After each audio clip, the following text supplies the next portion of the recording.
Olá, meus amigos! Vocês sabem a diferença entre ser empresário e ser profissional liberal?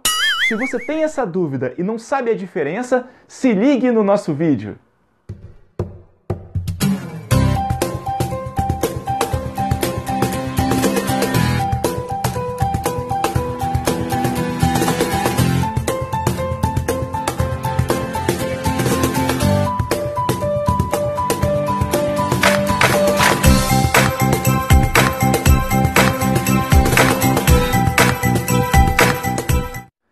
Gente, o antigo artigo 1º do Código Comercial Brasileiro de 1850, quando eu digo antigo Código Comercial, é porque, lógico, é uma das leis mais antigas que nós temos em vigor no Brasil ainda, e só está em vigor porque nela ainda se encontra a legislação de direito marítimo.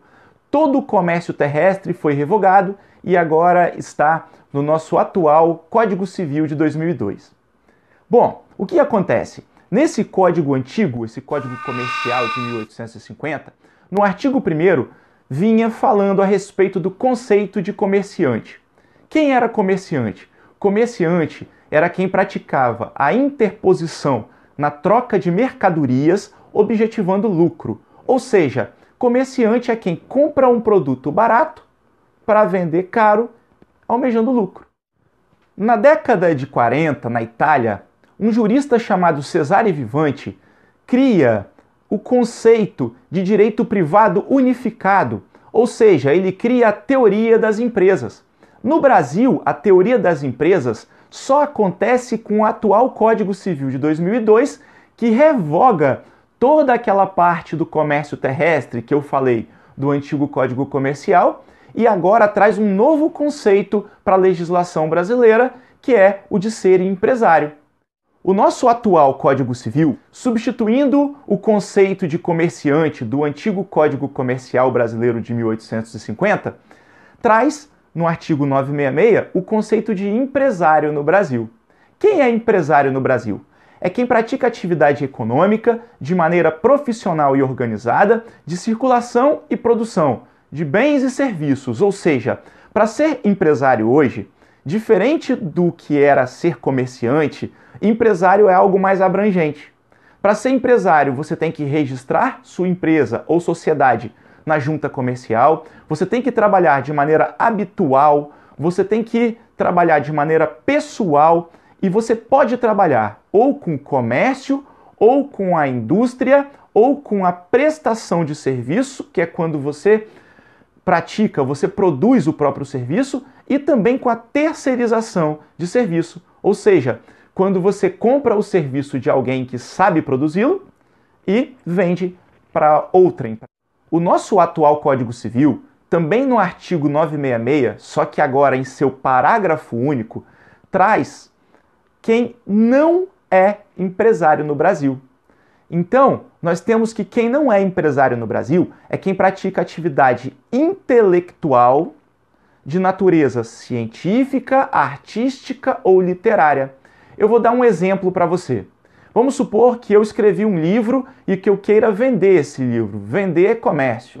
Então, eu consegui aí publicar este livro, eu tenho 500 exemplares e hoje à noite vai ser a noite de autógrafos. Eu contrato 3 pessoas, essas pessoas conseguem na noite de hoje vender todos os livros. Eu pratiquei comércio, mas eu não preciso me registrar como empresário em função dessa prática comercial. Então, isso acontece porque eu pratiquei uma atividade intelectual de natureza literária. No caso do médico, o médico em seu consultório, ele está praticando uma atividade intelectual de natureza científica. O advogado no seu escritório está praticando uma atividade intelectual de natureza científica, o mercadólogo, o administrador dando consultoria e assim por diante. Estes são chamados profissionais liberais. E o parágrafo único do artigo 966 faz com que estes profissionais, para exercerem o seu ofício, não sejam obrigados a registrar uma empresa na junta comercial em função de serem autônomos, profissionais liberais. Empresário no Brasil vai ser quem pratica atividade econômica de maneira profissional e organizada, praticando comércio ou indústria, ou prestação de serviço ou terceirização de serviço. Tem que registrar na junta comercial e nos demais órgãos de registro de uma empresa. Já o profissional liberal, o autônomo, ele está contemplado ali no parágrafo único do mesmo artigo 966. E o profissional liberal não precisa, para praticar o seu ofício, de registro na junta comercial. Daniel, como então o profissional liberal paga pelos seus serviços?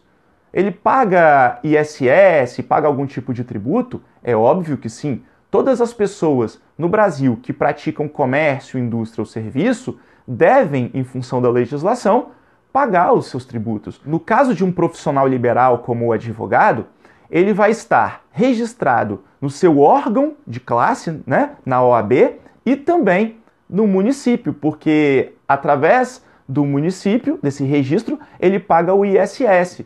Da mesma forma vai acontecer com os demais profissionais liberais do mercado. É isso aí, pessoal. Se vocês gostaram do vídeo, deem aquela curtida, se inscrevam no canal e até o próximo vídeo. Um abraço!